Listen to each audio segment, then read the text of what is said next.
मिलत टाइम्स में आपका स्वागत है। मैं हूं आपके साथ मुनव्वर आलम। प्रेस क्लब ऑफ इंडिया की नई कमेटी का इंतखाब मुकम्मल हो चुका है, जिसमें आनंद के सहाय और आनंद बगीतकर के मुकम्मल पैनल ने शानदार जीत हासिल की है।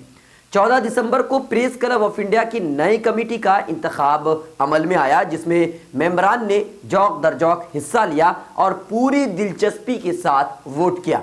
15 दिसंबर को वोटों की गिनती हुई थी और तकरीबन रात 8 बजे नतीजे का ऐलान किया गया था। सदर के ओहदे पर अंग्रेजी के सीनियर सहाफ़ी आनंद के सहाय उम्मीदवार थे, जो बिला मुकाबला मुंतखब हो चुके थे, जीत चुके थे, क्योंकि उनके मुकाबले में कोई उम्मीदवार खड़ा नहीं हुआ था। नायब सदर के लिए अंग्रेजी के मशहूर सहाफ़ी शाहिद कमाल अब्बास, जनरल सेक्रेटरी के ओहदे पर मशहूर सहाफ़ी आनंद बगीतकर, जॉइंट सेक्रेटरी के ओहदे पर गंजन कुमार अमर उजाला के सहाफ़ी हैं, जबकि खजांची के ओहदे के लिए कोलकाता टीवी के मशहूर सहाफ़ी नीरज ठाकुर को जीत मिली। ये सभी ऑफिस बेयरर के ओहदे के लिए उम्मीदवार थे, जिन्होंने अपने हरीफ को सख्त टक्कर देकर जीत हासिल की है। इसके अलावा मैनेजिंग कमेटी के लिए 20 उम्मीदवार थे, जिनमें बरसरे इख्तिदार पैनल के सभी 16 उम्मीदवार को जीत मिली है। आनंद सहाय और आनंद बगीतकर के मुकम्मल पैनल ने जीत हासिल की है। तो उनकी जो मैनेजिंग कमेटी है, उन्होंने जो जीत हासिल की है, मैं उनका नाम बता देता हूं और वो कहां पर काम करते हैं, कहां पर जुड़े हुए किस संस्था से, वो भी आपको बता देना चाहता हूं। ANI के मशहूर सहाफ़ी Amit Pandey, Times of India के सहाफ़ी Aninda Chattopadhyay, All India Radio के सहाफ़ी अरुण जोशी, आज़ाद सहाफ़ी D उमापाथी, आंध्रा ज्योति टीवी के सहाफ़ी मंदा दापू कृष्णा, इंडिया टुडे के सहाफ़ी मंजीत कौर, न्यूज़ नेशन के सहाफ़ी मोहित दुबे, सहारा टीवी के सहाफ़ी मृगंक प्रभाकर और मातृभूमि के सहाफ़ी P बसानाथ, न्यूज़ 18 असम के सहाफ़ी परथा ज्योति बोरा, नेटवर्क 18 के सहाफ़ी राकेश नेगी, मिलत टाइम्स के एडिटर शम्स तब्रेज़ कासमी, नेटवर्क 18 के सहाफ़ी शंकर आनंद, एशियन एज के सहाफ़ी श्री पर्णा चक्रवर्ती, द हिंदू के सहाफ़ी विजय लोकापाली और राष्ट्रीय टाइम्स के सहाफ़ी हैं विजय शंकर चतुर्वेदी। तो ये मैनेजिंग कमेटी के मेंबर हैं, इन्होंने मुकम्मल जीत हासिल कर ली है। जो पैनल है, इन्होंने मुकम्मल जीत हासिल कर ली है। इन पैनल के मेंबरों से हमारे नुमाइंदे ने बातचीत की है, क्या उन्होंने कहा आप ज़रा सुनिए। हो गया। मिलत टाइम्स के ख़ास प्रोग्राम में गुफरान आफरीदी हमारे साथ मौजूद हैं। अभी इलेक्ट हुए हैं प्रेस क्लब ऑफ इंडिया के सदर के तौर पर। हम उनसे बात करते हैं मौजूदा हालात पर। सर, आप पहले से सर यहाँ पर इलेक्ट हो चुके हैं, तो सर आपकी क्या ज़िम्मेदारियाँ हैं, आपकी क्या रिस्पॉन्सिबिलिटीज़ है, आप उसको अंजाम देंगे? देखिए, प्रेस क्लब एक बहुत ही अहम इंस्टीट्यूशन है हमारे देश के मीडिया का, और उसकी वजह यह है कि शुरू से सन 58 से जब से ये बना है, जब ये इसको बनाया गया था, लोगों ने मिलके, बड़े बड़े लोग थे उस वक्त, तब से आज तक ये हमारा रिकॉर्ड रहा है। इस बात को लोग जानते कम हैं, क्योंकि जैसे जैसे जनरेशन बदलता है पत्रकारों का, तो पुरानी बातें याद नहीं रहती हैं कि हर इम्पॉर्टेंट ओकेजन पे देश में कोई बात हुई और जर्नलिस्ट के साथ कुछ हुआ, जर्नलिज्म के ऊपर कोई चर्चा, बड़ी चर्चा छिड़ी, उसमें डिस्कशन भी है, उसमें प्रोटेस्ट भी है, सब में प्रेस क्लब का एक इम्पॉर्टेंट रोल रहा है। प्रेस क्लब ने रोल अदा किया है।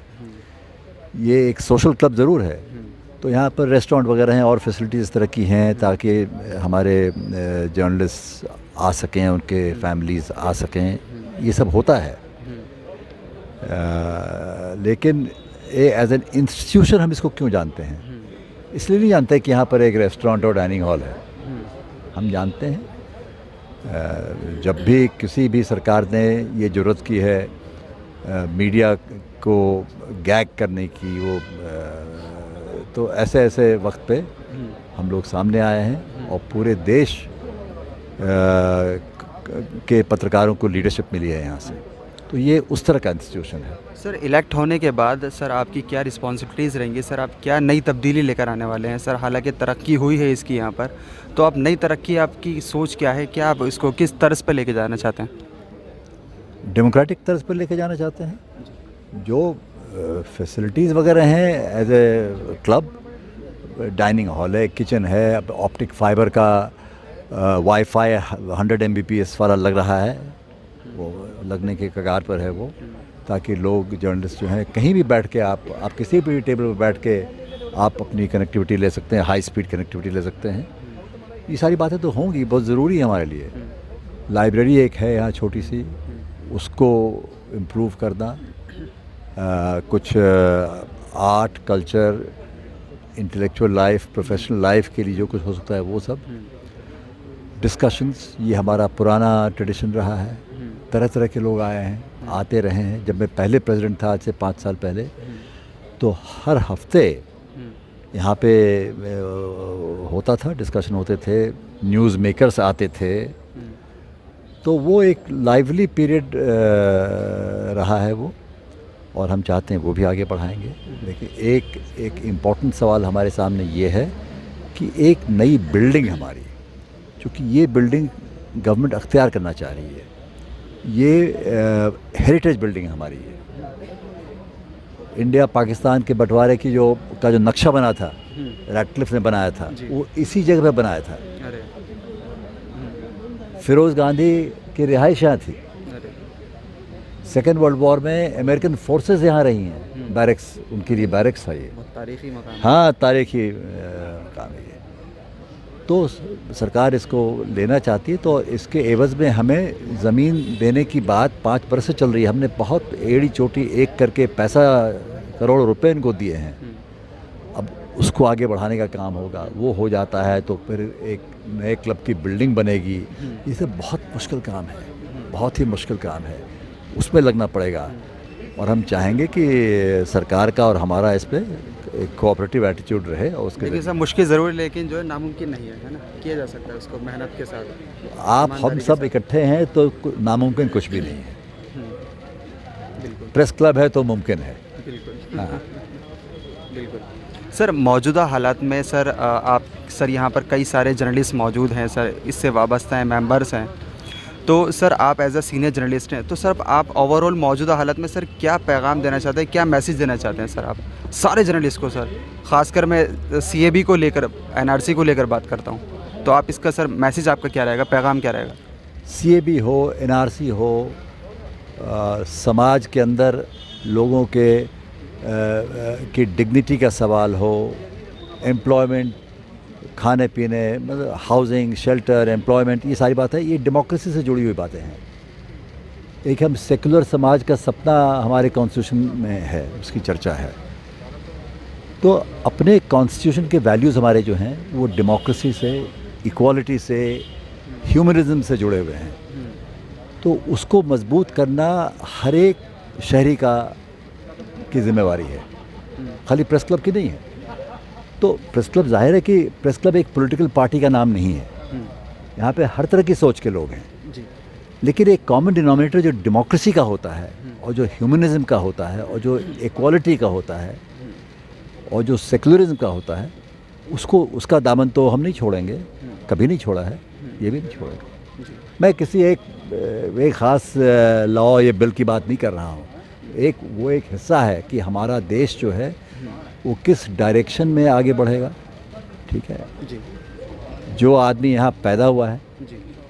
वो उसकी ज़िंदगी ठीक हो, डिग्निटी से वाली हो, उसके पास जीने के लिए सहारा हो, काम हो, ताकि उसकी economic wellbeing, social wellbeing, education और हेल्थ का सवाल है। ये हर आदमी को चाहिए, हर इंसान को चाहिए ये सारी चीज़ें। आप हाई हो, लो हो, अमीर हो, गरीब हो, आपका मज़हब कुछ हो, आपकी जात कुछ हो, आप कहीं के रहने वाले हों, उससे कोई वास्ता नहीं इस बात का। तो इन वैल्यूज़ को हम लोग सब मानते हैं, और वो तो रहेगा।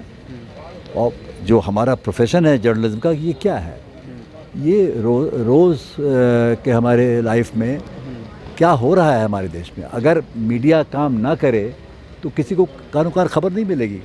तो ये हमारा फ़र्ज़ है कि हम आगे बढ़ के जाएँ, इनिशिएटिव लेकर के जाएँ, और जो परेशानियां लोगों के सामने हैं उनका उजागर करें।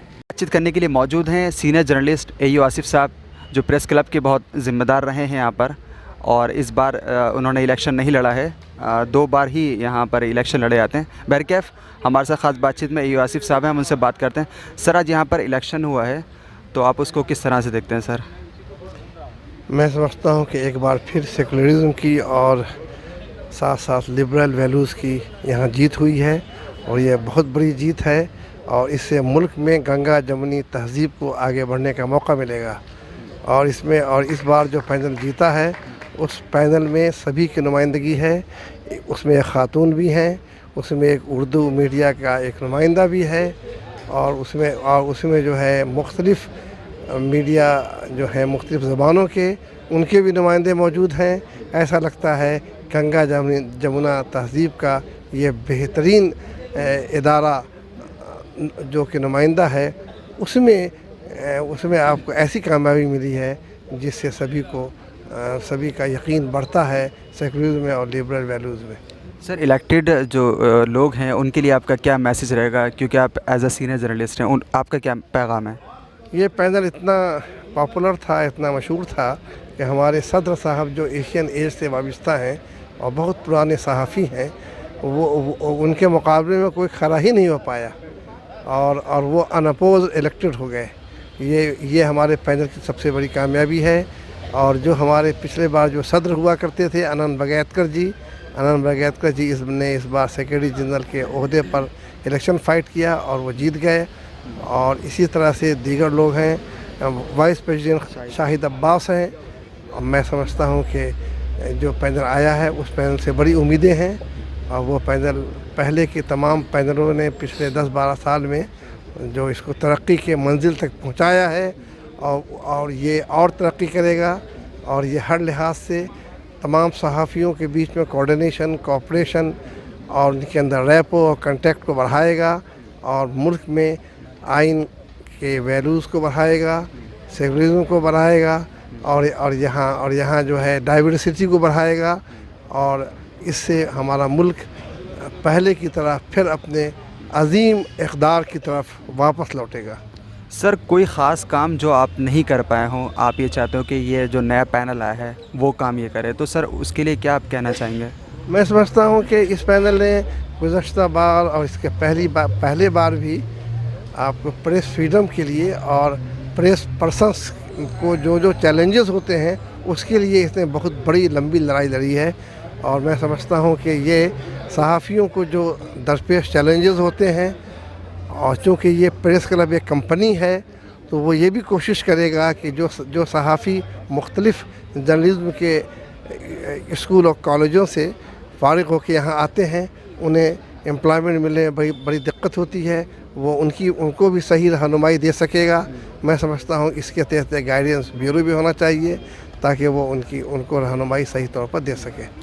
सर, आप एज अ सीनियर जर्नलिस्ट रहे हैं, आपका एक तवील अरसा रहा है, तो आपका कोई एक ख़ास पैगाम यहाँ से, क्योंकि आप वाबस्ता रहे हैं प्रेस क्लब ऑफ इंडिया से, तो मुख्तलिफ़ ज़बानों के जो पत्रकार हैं, सहाफ़ी हैं, उनके लिए आपका क्या पैगाम रहेगा मौजूदा हालत के एतबार से? मैं ये कहता हूँ कि इसमें उर्दू मीडिया जो पिछले 3-4 सालों से प्रेस क्लब से जुड़ा है, और उसमें बड़ी तादाद आपको इसके अंदर आई है, उसको मेन स्ट्रीम मीडिया से मिलने जुलने का मौका मिला है, और उससे एक मुल्क में यकजहती पैदा होगी, और उससे आपको एक बड़ा ही इंटीग्रेशन का मौका मिलेगा, हारमोनी का मौका मिलेगा, और आपको उर्दू मीडिया को भी मेन स्ट्रीम मीडिया से सीखने का मौका मिलेगा, मेन स्ट्रीम मीडिया को भी ये जानने का मौका मिलेगा कि उर्दू मीडिया में क्या कुछ आता है, और वो कितना अहम है, उसकी कितनी अहमियत है, उसको नज़रअंदाज करके आपको हम आगे नहीं बढ़ सकते। हमारे साथ ख़ास बातचीत के लिए मौजूद हैं प्रेस क्लब ऑफ इंडिया के वाइस प्रेसिडेंट, और हम उनसे बात करते हैं कि मौजूदा हालात के एतबार से वो अपनी ज़िम्मेदारी किस तरह से समझते हैं। सर, आपका इस्तकबाल है मिलत टाइम्स के चैनल पर। सर, एक चैनल का जी सर। दिनेश जी, आप क्योंकि सीनियर जर्नलिस्ट रहे हैं, तो सर मौजूदा हालात के एतबार से प्रेस क्लब ऑफ इंडिया की आपने यहाँ पर भी ज़िम्मेदारी अंजाम दी, तो आप क्या समझते हैं कि नई तब्दीलियाँ, नई तरक्की और वो सब काम किस तरह से होने चाहिए, सब चीज़ें? मेरे मन में कल्पना और परिकल्पना हमेशा रही है कि प्रेस क्लब ऑफ इंडिया के जो हालात हैं वो हमेशा सुधरें, प्रेस क्लब बना रहे, प्रेस क्लब बचा रहे, प्रेस क्लब बढ़ता रहे। ये मन में एक हमेशा कल्पना मेरे मन में रही है। और पिछले एक दशक के दौरान हम लोगों ने बहुत काम किया है। जो आप ब्यूटिफिकेशन यहाँ पर देख रहे हैं, पत्रिका की शुरुआत जो हम लोगों ने की, प्रेस क्लब ऑफ इंडिया की पत्रिका एक निकलती है द स्क्राइब्स वर्ल्ड, तो लगातार निकल रही है, त्रैमासिक पत्रिका है। इसके अलावा मन में रहता है कि किस तरीके से इस क्लब को, क्योंकि ये राष्ट्रीय क्लब नहीं है, ये अंतर्राष्ट्रीय क्लब है, एक अंतर्राष्ट्रीय संस्था है और दुनिया का ये सबसे बड़ा प्रेस क्लब है पत्रकारों का। तो मन में रहता है कि किस तरीके से आगे बढ़ता रहे। तो मेरी जिम्मेदारी रही, लगातार मैं 11 बार मैनेजिंग कमेटी मेंबर रहा, अलावा इसके वाइस प्रेसिडेंट रहा इस बार अनअपोज्ड। तो काम किया हम लोगों ने, काम आगे भी करते रहेंगे। सर अब नई कमेटी आ रही है ऐसे इलेक्ट होकर, तो सर आप उससे क्या उम्मीद लगाए बैठे हैं कि वो क्या काम करेगी? नई कमेटी को पता है कि क्या क्या काम रह गए हैं। जैसे कि बुक क्लब की शुरुआत करनी है, लाइब्रेरी बननी है, काफ़ी हम लोगों ने काम किया है, उसकी शुरुआत करेंगे। इसके अलावा जो बुक फेयर है, पुस्तक मेले हैं, इसकी भी हम शुरुआत करना चाहते हैं, क्योंकि क्लब को लोग सिर्फ ये ना समझें कि यहाँ पर मदिरा का सेवन होता है या खान पान की व्यवस्था है। अलावा इसके और भी तमाम चीज़ें हैं, सांस्कृतिक हैं, साहित्यिक हैं, ये बड़ी ज़रूरी हैं जो क्लब को आगे की तरफ ले जाती हैं, इसकी छवि को आगे बढ़ाती हैं। सर आप इतने सीनियर जर्नलिस्ट रहे हैं सर, मौजूदा हालात के एतबार से सर यहाँ पर sir press club of India के अंदर सर मुख्तलिफ ज़बानों के सर पत्रकार जुड़े हुए हैं, सहाफ़ी जुड़े हुए हैं, तो उनके लिए आप क्या मैसेज देना चाहते हैं सर? ख़ासकर CAB को लेकर मैं बात कर रहा हूँ, तो सर आपका पैगाम क्या रहेगा, क्या मैसेज रहेगा उन पत्रकारों के लिए? एक तरीके प्रेस क्लब एक तरीके से दूसरा घर होता है। हमारा प्रेस क्लब ऑफ इंडिया उसी तरीके से जैसे आपका दूसरा घर में हम सोने जाते हैं, यहाँ पर हमारा सर्वाधिक समय बीतता है। तो क्लब को अपने घर की तरह समझें, इसकी बेहतरी के लिए हर मेंबर काम करे, तो क्लब अपने आप आगे बढ़ेगा और बढ़ा भी है, आगे बढ़ता रहेगा। वाला है हो आने वाला पल, जाने वाला है, हो सके तो इसमें जिंदगी बिता दो, पल ये जो जाने वाला है, आने वाला पल